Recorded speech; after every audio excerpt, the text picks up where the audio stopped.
Hello, my name is Paulo Fernandes and I will briefly talk to you about classification, one of the traditional problems in machine learning. To start, let me remind you some general concepts.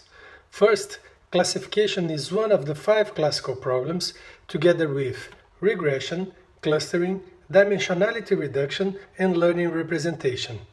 The second important concept I want to call your attention to is what is considered data in this context. Let's assume that data is structured as a dataset with a certain number of instances, each described by n attributes, and those attributes may be virtually of any kind, but for simplicity, let's consider them as real numbers. As a result, a dataset X can always be seen as a good old database table with each row representing an instance and each value in a row I and in a column J representing the value of attribute J for instance I. Now, let's motivate our subject by seeing some classification common applications. Classification is one of those ubiquitous tasks in our modern life. It has been employed to recognize images in order to produce medical diagnoses. It is also frequently employed in media categorization every time you pick a book, a film, or a song in content providers. It has been employed in facial recognition, entity profiling, detection of plagiarism, spam, and also cyber attacks. To highlight an everyday example, let's see a marketing application of classification. Let's say you write a mail to a friend just mentioning that someone parked a Mercedes car in your street. Then, when you are browsing the web, you magically got an advertisement of the new Mercedes. Have no doubt, your internet traffic has been actually classified. Now, let's go a little deeper in the matter and see classification more formally. Any classification is conceptually made in 3 steps.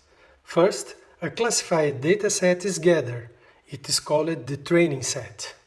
Then, the actual machine learning process is made building a model to each possible class found in the training set. At last, new instances from a testing set, similar enough to the training one, are tagged according to the built models. As mentioned, the training set T is a dataset, that is to say, a table with instances holding any attributes. However, for each of those instances, you associate a class by a function phi. For simpler cases, there are just 2 classes. Let's call them 0 and 1. The number of classes may be higher, of course, but for now let's consider just the simple 2 classes case. The important thing, though, is that the function phi associates a class to each instance of the training set.